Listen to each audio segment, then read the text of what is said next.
አይቴኑ መልአክ ዘአብሰረኒ ብካየ ይራይ ወይርድ አኒ አልበየ ሰብ ዘይናዝዘኒ እንዘ ትብሊ ድንግል አራራህክኒ በገዳም አመነሱኪ ልብሰ ወልድኪ ይረቡኒ ጸላኢ ወተቃራኒ ፈያታይ ማይዘኒ።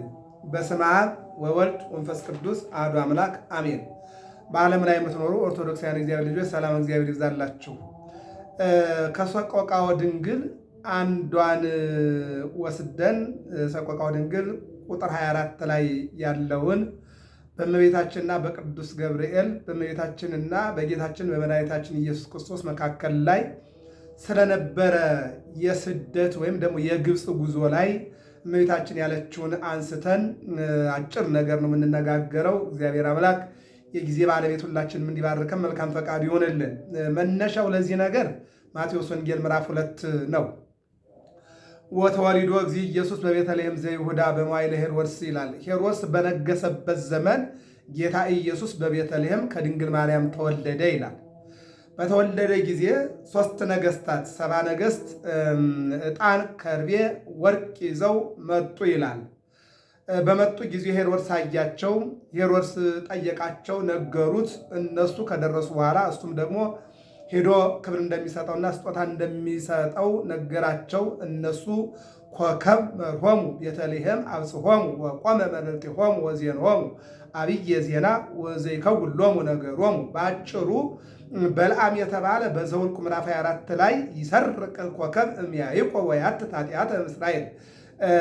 ባላቅ የተባለ ንጉሥ 600,000 እስራኤላውያንን እርገምልኝ ብሎ ሲጠራው ሙሉ ታሪኩን ባለፈው ተምረነዋል፣ አልደግመውም። ሲጠራው እግዚአብሔር ያለኝን አደርጋለሁ ያላለኝን አላደርግም ብሎ ባላጋ በለዓም ከተገናኘ በኋላ እርገምልኝ ሲለው እግዚአብሔር ልጠይቃለና ወጣ። እግዚአብሔር ባርካቸው ተመለስ እንጂ መርቃቸው ተመለስ እንጂ እንዳትረግማቸው። እግዚአብሔር የመረቀውን ሕዝብ እግዚአብሔር የባረከውን ሕዝብ እግዚአብሔር አምላኩ የሆነለትን ሕዝብ መመረቅና መባረክ እንጂ መርገም አይቻልም አለው። ሚይሴኒ ተአይኒከ እስራኤል። እንደውም ተራራ ላይ ወጣና እስራኤል ሆይ አቋቋምህ፣ አለባበስህ፣ አምልኮትህ፣ ፍቅርህ፣ ሰላምህ እንዴት ያምራል ብሎ ባርኮት ሲመለስ እኔ እርገምልኝ ብዬ ብልህ እንዴት ትመርቃለህ እንዴት ትባርካለህ ሲለው እንዲህ አለ በለዓም ይሰርቅ ኮከብ እምያዕቆብ ወያትት ኃጢአተ እስራኤል። ኮከብ የተባለ ለጊዜው ያዕቆብ፣ ኮከብ የተባለ አማናዊው ግን መድኃኔ ዓለም ከዚህ ትወፅእ በትረ እምሥርወቴ ከዳዊት ሰሎሞን ከሰሎሞን ይሁዳ ከዚያ እመቤታችን ትገኛለች አዎ ብሎ አስቀድሞ ትንቢት ተናግሯልና በለዓም ኮከብ እየመራቸው መጣ ይላል። እነዚህን 70 ሰገል ኮከብ መርሆሙ አዎ ቤተልሔም አብጽሖሙ ኮከብ እየመራቸው ያ በለዓም የተናገረው ያ በትንቢት ያየው ኮከብ እየመራቸው ቤተልሔም አደረሳቸው ይላል። ሌላው ዠርድሸት የተባለ ፈላስፋ እንደዚሁ ውሃ ላይ ኮከብ አይቶ የእመቤታችን ስዕል ተመልክቶ ነበርና ያንን በቀፋፊ ወይም ደግሞ በእንጨት ልጣጭ ቀርጾ አስተካክሎ አስቀምጦላቸው ነበርና ኮከብ ይወጣል አይቀርም። ኮከቡ ሲመጣ ኮከቡን ተከተላችሁ ሄዳችሁ ዕጣን ለክህነቱ፣ ወርቅ ለመንግስቱ፣ ከርቤ ለሞቱ ሰጣችሁ ተባርካችሁ ነው ብሏቸው ነበርና አሁን በሚያውቁት ኮከብ ያመልኩ ነበርና በሚያውቁት ኮከብ እንዳይደነግጡ በሌላ መልኩ ደግሞ ትንቢቱ ይፈጸም ዘንድ ኮከብ እየመራቸው ሄዱ። ሕፃኑን አግኝተው እንደውም አንቀጸ ብርሃን የተባለው ድርሰት የቅዱስ ያሬድ እንደዚህ ይላል። በውሃቤው ወዳለበት ገቡ ወቆሙ ቅድሜው አጠገቡ ቆሙ ወሰገዱ ሎቱ ሰገዱለት ዋርሃው መዛግብቲሆሙ ሻንጣቸውን ከፈቱ ወአብኡ ሎቱ አማሁ ወርቀ ከርቤ ወስፌነ ስጦታውን አስቀድሞ የተነገረለትን በቅዱስ ሚካኤል በቅዱስ ገብርኤል በቅዱስ ሩፋኤል ለአዳም ከአዳም ለሔዋን የተሰጠ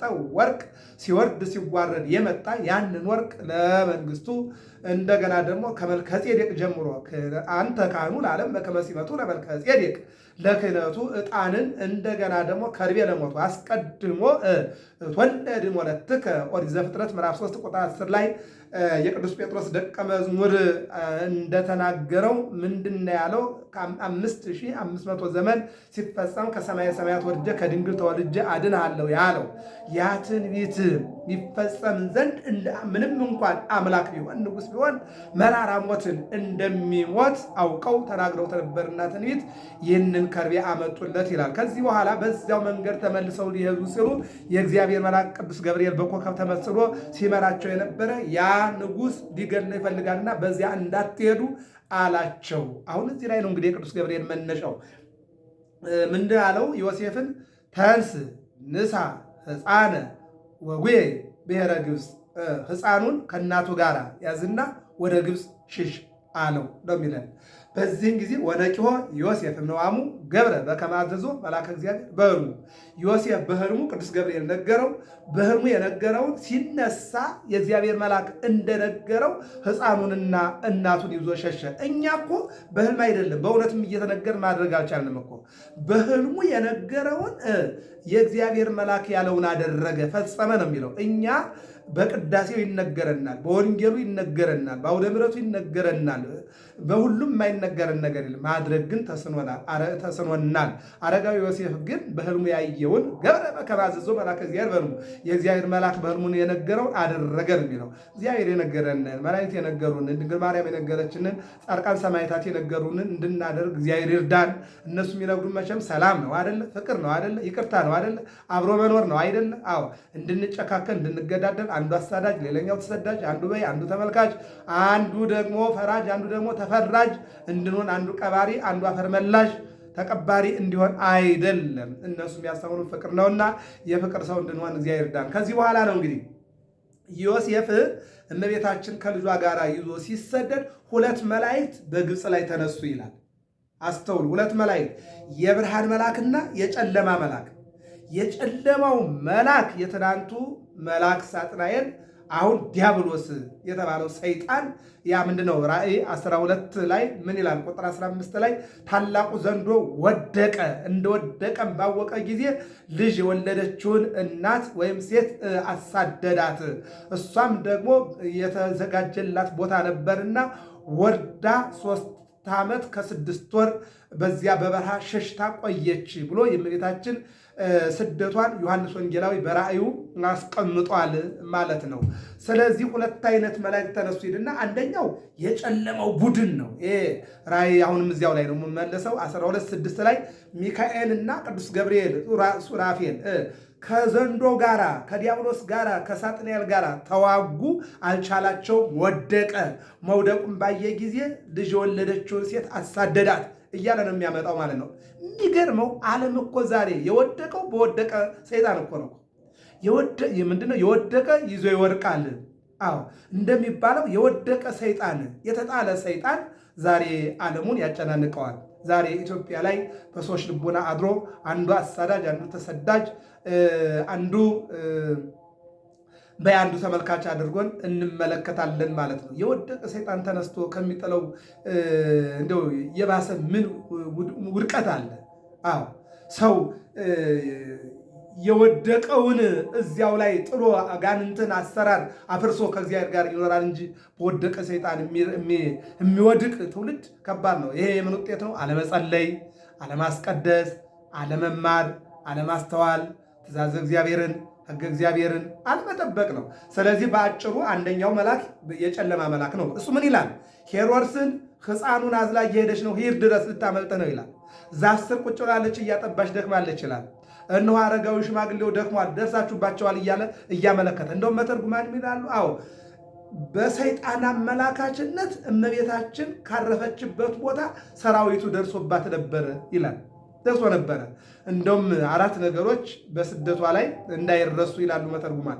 አንደኛው እየተጓዘች እንዳለ ዘመዷ ዮሳ ነው እየሮጠ ሄዶ እንደ ሰማይ ከዋክብት እንደ ምድር አሸዋ ቁጥሩ የበዛ ሰራዊት ሕፃኑን ሊገል እየመጣ እንዴት መንገድ ላይ ቁጭ ትያለሽ ሲላት ስቅስቅ አለችና አለቀሰች ብሎ የተናገረውን አባ ጽጌ ድንግል እምሄሮድስ ነአዊ እመኢያምሰጥኩ ወለምንት ዚህ ማገሬ ወፃይኩ፣ ልጅን ማዳን ካልቻልኩኝ ከማውቀው መልክዓ ምድርና ከቤተሰቤ ለምን ተሰደድኩ ብላ አለቀሰች። አንደኛው ይሄ ነው።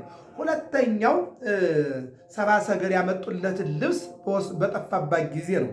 ሶስተኛው ደግሞ የሚለመነውን አምላክ ይዛ ለምና እንጀራ ማግኘት ሲገባት በልመና ምክንያት ተሰድባለች። በልመና ምክንያት ሕፃኑን የዚያች የኮቲባ ሰራተኛ ደርቡን እያናጋች ወርዳ መልክ አለሽ፣ ደምግባት አለሽ፣ ቁመት አለሽ፣ ጸባይ ባይኖርሽ ነው እንጂ አንቺን የመሰልሽ ሴት እንዴት ባለቤትሽ ያባርርሻል፣ እንዴት ያስወጣሻል ብላ በድንግልና ጸንሳ በድንግልና የወለደች የአምላክ እናት መሆኗን ያልተረዳችና ያላወቀች አንዲት ንግሥት ስታናግራት ዮሴፍ አረጋዊ ለመሐሎ ይውብዎ ለመሐሎ ይከልዎ ካለ ይሰጡታል ከሌለ የለም ይሉታል እንጂ ስድብ ምን አመጣው ሲል ደሩን እያናጋች ወርዳ እንዴት እመቤቴን ታናግራለህ አንተ ሽማግሌ ብላ እመቤታችን ላይ ያለውን ጌታን ሕፃኑን ወደ መሬት ወረወረችው።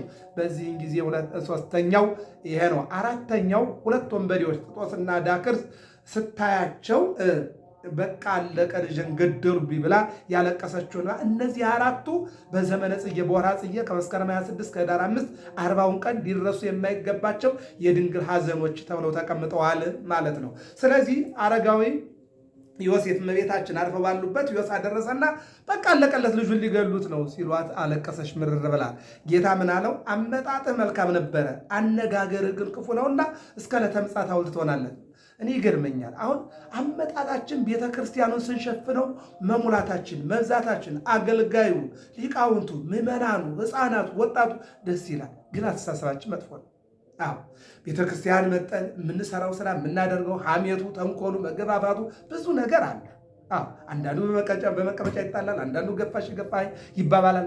ባሲ መስል የሃይማኖት ቦታ መሆኑን የሚረሳ ህዝብ አለ እና አመጣጣችን ነጫጭ ልብስ ለብሰን ካባውን ለብሰን ሻሹን ጠምጥመን ምዕመናን በምዕመናን አረጋውያን በአረጋውያን ወጣቱ በወጣት ሕፃናቱ በሕፃናት ስንቆርብና ስናገለግል ስናደምቅ ደስ እንላለን። ግን ምን ዋጋ ነው? አንዳንድ ጊዜ ደግሞ እንደዚሁ እንደተባለው አመጣጥ ሆኖ ሳለ አነጋገራችን እግዚአብሔር ያስተካክልልን። ምክንያቱም በእኛ አነጋገር ምክንያት ብዙ ወገኖቻችን እየተጎዱ ነው። አዎ ቋንቋ መነጋገሪያ ድልድይ መሰላል ሆኖ ሳለ የሚያጸድቅ ይመስል የሚያከብር ይመስል በቋንቋ መገፋፋትና መበላላትን እግዚአብሔር እንዲያስወግድልን መልካም ፈቃድ ይሆንልን። እንግዲህ በዚህን ጊዜ ነው እመቤታችን አዘነች ይላል እና ወዲያውኑ እሱ ሐውልት ሲሆን አለፍ ነው እንደሄዱ እዚህ ላይ ነው እንግዲህ የሄሮድስ ሰራዊት ጭፍራ ደረሰባት። ሾላዋን ተከፈችና ሰብስቢያቸው አላት። ይገርማል እናንተ በጣም ይገርማል። ከመዶሮ እንተ ታስተጋብ ጎሪሃት አይተከነፊያ ዶሮ 30 ጫጩት 40 50 ልትቀፈቅፍ ትችላለች። እነዚያን ስብስብ አድርጋ እንደምትይዝ ሾላዋ ክፍት አለችና ዮሴፍን፣ አረጋዊውን፣ ሰሎሜን፣ እመቤታችን ጌታን ምን ይደንቃል ስንቅ የተሸከመውን አህያ ጭምር አስገባች። ስብስብ አደረገችና የሚገርመው ነገር እንደውም ምን ይላል የትርጓሜው ላይ እዚህ ማይደስ የተረጎሙት አባት ላይ ምን ይላል ትርጉሙ ላይ ማለት ነው የአህያውን ጩኸት ሰራዊቱ እየሰማ የዮሴፍ አረጋዊና የድንግል ማርያም ንግግር እየሰሙ የት ላይ ናቸው እያሉ ቅዠት ሆነባቸው። ከዚያ አጧቸው ተመለሱ። እነሱ ሲመለሱ እመቤታችን ልጇን ይዛ ጉዞዋን ቀጠለች ነው የሚገርም። ስለዚህ ምን ይላል? ሁለት አይነት መልአክ የጨለማ መልአክ ሄሮድስን ደርሳል እያለ ሄሮድስን ሰራዊት ደርሳል እያለ፣ የብርሃን መልአክ ቅዱስ ገብርኤል ደግሞ አይዞሽ እያለ ነዋን እያበሰ አይዞሽ እያለ እንደውም ሾላዋን ተከፈች እያለ በሾላ እያዳነ እነዚህ ቅድም ያየናቸውን ሐዘኖች የዮሳን ሐዘን የእመቤቷንና የሰራተኛዋን ጌታን የመወርወር እንደገና ደግሞ የሁለቱ ወጣቶች ከአንዱ ክፉ ቢሆን ሁለተኛው ደግሞ መልካም እንደሆነ መጨረሻው ላይ እዚሁ ሰቆቃወ ድንግል ላይ እናየዋለን። ይህንን መከራ ሁሉ ስታይ መቼም የጨለማን ብርሃን ያሸንፈዋል እና የጨለማው ብርሃን መልአክ ተሸንፎ የብርሃኑ መልአክ ቅዱስ ገብርኤል እየመራ ስደቷን በሚጠት መለሰ። ክብርና ምስጋና ለመድኃኔዓለም ይሁን። ይህን ነው እንግዲህ መነሻው። እንግዲህ ይችን ማኅሌተ ጽጌዋን ሰቆቃወ ድንግሏን ተርጉማትና እንጨርስ። እግዚአብሔር ከሁላችን ጋር ይሁን። አይቴኑ መልአክ ዘአብሰረኒ። አሁን በዚህን ጊዜ ነው ያበሰረኝ መልአክ ወዴት አለ? የሉቃስ ወንጌል ምዕራፍ 1 ቁጥር 26 ላይ ወበሳድስ ወር ተፈነወ ገብርኤል መልአክ በስድስተኛው ወር አንደኛው 5500 ዘመን ሊፈጸም ዋይዜማ ላይ የዓመተ ፍዳ ዓመተ ኩነኔ ተወግዶ ዓመተ ምሕረት ዓመተ ሥጋዌ ሊቆጠር ማለት ነው። ይህንን ነው የሚገርም ስድስተኛ የሚለው። ሌላው ተክታ በጥሪቃ ከወለዷቸው ልጆች ስድስተኛ ደረጃ ናት ያለችው ሐና። ከስድስተኛ የዘር ሐረግ እመቤታችን ተገኝታለች ማለት ነው። ወበሳድስ የሚለው ስድስት ጋኖች የሚለው ይህንን ነው የሚያመጣው። በስድስተኛው ክፍለ ዘመን ተወልዶ ዓለምን አዳነ ለሚል ነው ማለት ነው። በስድስተኛው ወር ሌላው መጨረሻው ኤልሳቤጥ መስከረም 26 ነው የጸነሰችው። መጋቢት 29 ቀን ቅዱስ ገብርኤል ወረደና ከየት ከሰማይ ወደ የት ወደ ገሊላ ማናለች ድንግል ማርያም የት ምንጭ ላይ ምንጭ ላይ ደስ ይበልሽ አላት። ወደ ቤቷ ገባች። ስታወርድ ደስ ይበልሽ አላት። መልካም ነው ይሄ ነገር፣ ሶስተኛውን እስቲ በቤተ መቅደስ ልስማለችና ወንዘ ትፈትል ወርቅ ወሜላት አስተርአያ ገብርኤል ግብተ ሐርና ወርቁን እያስማማች ስትፈትል ለሶስተኛ ጊዜ መጣና እንዲህ አላት፣ ጸጋን የተመላሹ ያላት። በሔዋን የተገፈፈው ጸጋ በአንቺ ተመለሰ ማለት ነው። በ7 ዓመታቸው ጸጋቸው ተገፏልና ማለት ነው። ስለዚህ ደስ ይበልሽ ጸጋን የተመለሽ አለ። ከሴቶች ተለይተሽ አንቺ የተባረክሽ ነሽ አለ። የማኅፀንሽ ፍሬ ቡሩክ ነው አለ። ከአንቺ የሚወለደው ቅዱስ የእግዚአብሔር ልጅ ነው አለ። ቀጠለና ምን አለ? እነሆ አንቺ የምትወልጂው የዓለም መድኃኒት ነው ሲላት፣ እሷ አንድ ነገር ብቻ ተናገረች። እፎ ይከውነን ዘትቤለን እንዘ ያምር ብእሴ፣ ወንድ ስለማላቅ ይህ እንዴት ይሆናል አለችው። አንድ ነገር ብቻ። እሱ ግን ምን አላት? መንፈስ ቅዱስ ይመጽእ ኃይለኪ ወኃይለ ልዑል ይጼልለኪ ዘኒ ይትወለድ እምኔኪ። መንፈስ ቅዱስ ወደ አንቺ ይመጣል፣ የልዑል ኃይልም ይጋርድሻል። እነሆ ከአንቺ አምላክ ይወለዳል አላት። አሁን ምን አለች? በስደቷ አይቴኑ መልአክ ዘአብሰረኒ፣ ያበሰረኝ መልአክ ወዴት አለ? ተሰደጂ ያለኝ መልአክ ወዴት አለ? አምላክ ነው የምትጸንሺው፣ በድንግልና ጽንሰሽ በድንግልና ትወልጃለሽ ያለኝ መልአክ ወዴት አለ? ወይ ነግስ ለቤተ ያዕቆብ፣ በያዕቆብ ቤት ይነግሳል ብሎ የነገረኝ መልአክ ወዴት አለ?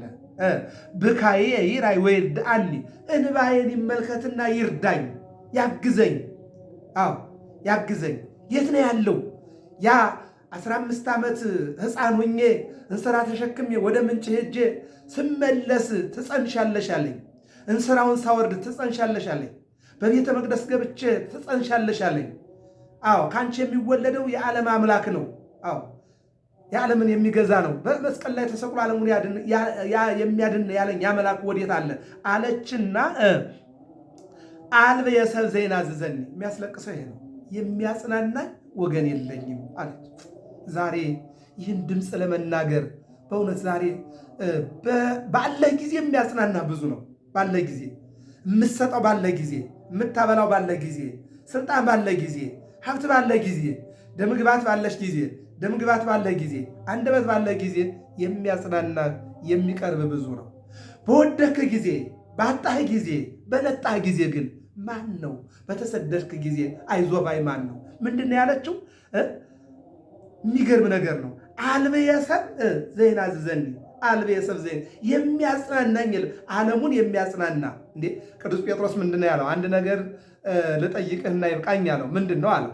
የዓለምን ካርታ አሳየኝ፣ ከአንተ ላይ ነው ተብሏልና ይበቃኛል አለው። የዓለም ካርታ አሳየኝ አለው። አሁን ይሄ የማዘጋጃ ቤት ወረቀት አይደለም። የዓለምን ካርታ ሲለው እዚህ ሕፃናት እንደሚጫወቱበት ብይ እንዲህ አደረገና ከመዳፉ ላይ ይችላያት አለው። ዓለም ማለት ይችላት አለው። አመንክ አለው። አምኛለሁ አለው።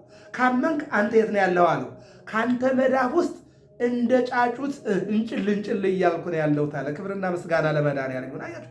አያችሁ የእኛ ኑሮ ሁሉ እሁዝ ውስተ እዴሁ በከመ አርአዮ ለጴጥሮስ እንዳሳየው ሁሉ በመዳፍ ውስጥ ነው ያለው። አየሁ በጌታ መዳፍ ውስጥ ያለ ህዝብ እኮ ነው የሚበላለው እኮ። አንድ ወጣት 5 ወጣቶችን ጠራና አንዲት ርግብ እጁ ላይ አለች። ይች ርግብ ትሞታለች ትኖራለች አለና ጠየቃቸው። መኖሯ መሞቷ በአንተ ውስጥ ነው ያለው። ብትለቃት ትበራለች፣ ብትጨብጣት ትሞታለች። አሁን ሁሉም ያለ ገዳዩ፣ አስገዳዩ፣ ሟቹም ጌታ ኢየሱስ ክርስቶስ እግዚአብሔር መዳፍ ውስጥ ነው ያለው። አያችሁ፣ እሱ ግን እንደማይሰማ ዝም ይላል፣ እንደማይችል ይዘገያል። ሁሉም ግን ይሄ ጨካኙም ሩሩሁም ሟቹም ገዳዩም ተገዳዩም የሚራበውም የሚሰደደው ሁሉም በጌታ መዳፍ ውስጥ ነው ያለው። ግን አያውቅም። ሁሉም ምንድነው? እነዚያም በፈረሳቸው፣ እነዚያም በሰረገላ፣ እነዚያም በጉልበታቸው ይመካሉ። እኛ ግን ከፍ ከፍ በሚያደርገን በእግዚአብሔር እንመካለን አለ በአምላክ ዳዊት። ክብርና ምስጋና ለስሙ። አያችሁ? እነዚያም በፈረሳቸው፣ እነዚያም በሰረገላቸው፣ እነዚያም በጉልበታቸው ይመካሉ። ዛሬ ይሄ ነው እንግዲህ ዓለማት በቴክኖሎጂ ዓለማት በመሳሪያ ነው የሚመኩት። ነገር ግን በመድኃኒዓለም መዳፍ ውስጥ ግን እንዳሉ ግን አያውቁም፣ አያስተውሉ። የሚያስተውል ሕይወት አይምሮ ለሁሉም ያድልን። ይሄ አይምሮ ለቦ የሚባለው ከትውልዱ ላይ የወጣ ይመስላል። ልብ ማድረግና ማስተዋል እግዚአብሔር ለዚች ዓለም ሰራኢ መጋቢ አምላክ እንዳለ ማወቅ ያስፈልጋል። ይህን ስናውቅ ሁሉ ነገር ይሆናል። ሐዋርያው ቅዱስ ጳውሎስ ዕብራውያን 11 ላይ ምንድን ነው ያለው? የምናየው ዓለም ከማናየው ከእግዚአብሔር እንጂ ከምናያቸው ሰዎች አይደለም። ከምናያቸው ሰዎችማ ቢሆን ኑሮ እነሱ ሲሞቱ ዓለም በተጠቀለለችና በሞተች ነበረ። ነገር ግን እነሆ ይህ የምናየው ዓለም ከማናየው ከእግዚአብሔር የመጣ ነው ይላል ቅዱስ ዮሐንስ አፈወርቅ። ደግሞ ምን ይላል? ከኛ የሆነ ከአንተ ያልሆነ ምንም ነገር የለም ማለት። የኛ የሆነ የኛ የምንለው ነገር የለም ማለት። ሁሉ የአንተ ነው፣ ሁሉ ለአንተ ነው፣ ሁሉ ከአንተ ነው አለ ቅዱስ ዮሐንስ አፈወርቅ። ደግሞ የሚገርማችሁ ነገር አያችሁ፣ የእኛነታችን ጉዳይ ለካም ክርስቶስ ነው። ክርስቶስ ነው። ክርስቶስን ለብሰን እንጂ በለበስነው ጋቢ ለካም ሙቀትና ቅዝቃዜ የሚያፈራርቅ ትውልድ የለም ማለት ነው። ከቁመቱ ላይ ቁመት፣ ከሰውነቱ ላይ ሰውነት መጨመር የሚችል የለም የሚለውን ይተረጉማል። እንዘ ትብል ድንግል ምንድነው? አልበ የሰብ ዜና ዝዘኒ የሚያጽናናኝ አጣው። ይህ አሳዛኝ ነው። እንዘ ትብል ድንግል አራራይክኒ አባ ጽጌ ድንግል እንዲህ ስትል ድንግል አሳዘነች። ይገርመኛል። ተወኝ ተብሎ ሲለመን እምቢ የሚል ባለ ጉልበት አረጋውያንን፣ አዎ ሕፃናትን ሰው በጉልበቱ እየተመካ ባለንበት ዘመን ምንም የማያውቁ ሕፃናት፣ መውጫ መግቢያ የማያውቁ ሕፃናት፣ የሚበሉትን የሚጠጡትን የማያውቁ ሕፃናት በእኛ ኃጢአት ምክንያት በየሜዳው እየወደቁ እንደጫጩት የምናይበት ዘመን እኮ ነው። ምን አለ ደራሲው? እንዘ ትብል ድንግል አራራይክኒ፣ እንዘ ትብል ድንግል አራራይክኒ።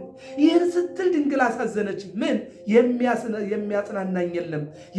አልበ የሰብ ዜና ዝዘኒ የሚያጽናናኝ የሚያበረታታኝ አይዞሽ የሚለኝ አጣሁ። የበረሃ ወንበዴ ያዘነላትን እናት፣ የበረሃ ወንበዴ ያገዳይ ያዘነላት እናት የሰው ልጅ አሳደዳት። ይቀጥልና ምን ይላል? በገዳም አመነሱኪ ልብሰ ወልድኪ ረቡኒ። ይህን ነው እንግዲህ ከአራቱ እነሆ መምህር ረቡ ያ መምህር ነው። ረቢ ነአምን ብከ ከእግዚአብሔር ተልከህ እንደመጣ መምህር ወይ እናምንብሃለን ብሏል ኒቆዲሞስ። ስለዚህ ምንድን ነው የሚለው? በምድረ በዳ እነዚያ ሁለት ወንበዴዎች እንግዲህ ከአራቱ ዮሳ ልብሱን፣ ሶስተኛው ደግሞ ለምና በተሰደበች ጊዜ፣ አራተኛው ደግሞ እነዚህ ወንበዴዎች ማለት ነው። እነዚህ ወንበዴዎቹ ጦንቻቸው የፈረጠመ ባየቻቸው ጊዜ ይላል የልጇን ልብስ ሲወስዱባት አለቀሰች። አዎ አነባች ይላል። ያኛው ግን ይሄ ጥጦስ የተባለው ዳክርስ የተባለውን አምጣ ይህንን የእሷን ይህንን 3 ወር ሙሉ የለመነውን አንተ ይዘክድ እኔ በድል ከውስጡ ምንም ይኑር ምን እኔ ወስዳለሁ አንተ የ2 ወር የ3 ወር ውሰድ አለውና ሕፃኑን ተሸክሞ ሻንጣም ተሸክሞ ተራራውን ወጣና ልጅሽም ያው ሻንጣውም ያው ብሎ ሲመልስላት እዚህ ላይ ነው እንግዲህ እንዘ ትብል ድንግል አራራይክኒ በገዳም አመነሱኪ ልብሰ ወልድኪ ረቡኒ። አዎ የሕፃኑን ልብስ በወሰደው ጊዜ አልቅሳ ነበረ። ሲመልስላት ደስ አላት። በኋላ ግን ልጇ እንዲህ አላት፣ እናቴ ሆይ አላት። ያ ትልቅ ሻንጣ ተሸክሞ የሄደው የሰይጣን ድርሻ ነው። አዎ የሰይጣን ድርሻ ነው። ይሄ ግን የአባቴ ድርሻ ነው። እኔ በቀራንዮ ስሰቀል ሁለቱም በግራና በቀኝ ይሰቀላሉ። ይሄ በቀኝ በኩል ይሰቀላል። አዳምን ቀድሞት ወደ ገነት ይገባል። ትንቢት የተነገረለት ሱባኤ የተቆጠረለት ይሄ ነው። ያኛው ደግሞ የሲኦል እራት ይሆናል አለና በምድረ በዳ ነገራት። የማናይን የጥጦስን ወደ ገነት መግባትና የጸጋማይ የዳክርስን ወደ ሲኦል መውረድ ምድረ በዳ ላይ ነገራት ይልና ጸላኢ ወተቃራኒ ፈያታይ ማሕዘኒ አንዱ ክፉ ቢሆን አንደኛው ደግሞ የሚያዝን ልጅ የሚሸከም ሻንጣ የሚሸከም ጸላኢ ወተቃራኒ የሚጣላና የሚነቃቀፍ አዎ ሌባ አዎ በምድረ በዳ ላይ አግኝቶሽ ባለ ሰዓት ላይ የሚለውጥ አምላክ ነውና እነሆ አንዱን ጠላት ተቃራኒ አድርጎ ሁለተኛውን ደግሞ የሚያዝን አድርጎ እነሆ በዓለም ላይ 2 አይነት ሰዎች እንደሚኖሩ ደግና ክፉ፣ ሞትና ሕይወት። አዎ እነዚህ እስከ ዓለም ፍጻሜ እንደማይለያዩ ፊቷ ላይ አንዱን ወንበዴ ደግ አድርጎ አዛኝ አድርጎ አንዱ ወንበዴ ደግሞ በክፋቱ ጸንቶ ይህን አሳያት ነው የሚለው። አይቴኑ መልአክ ዘአብሰረኒ ያበሰረኝ መልአክ ወዴት አለ? ገብረ መስቀል ሚዲያ ነው። ሰብስክራይብ፣ ላይክ፣ ሸር አድርጉ። ሰላም እግዚአብሔር ከሁላችን ጋር ይሁን።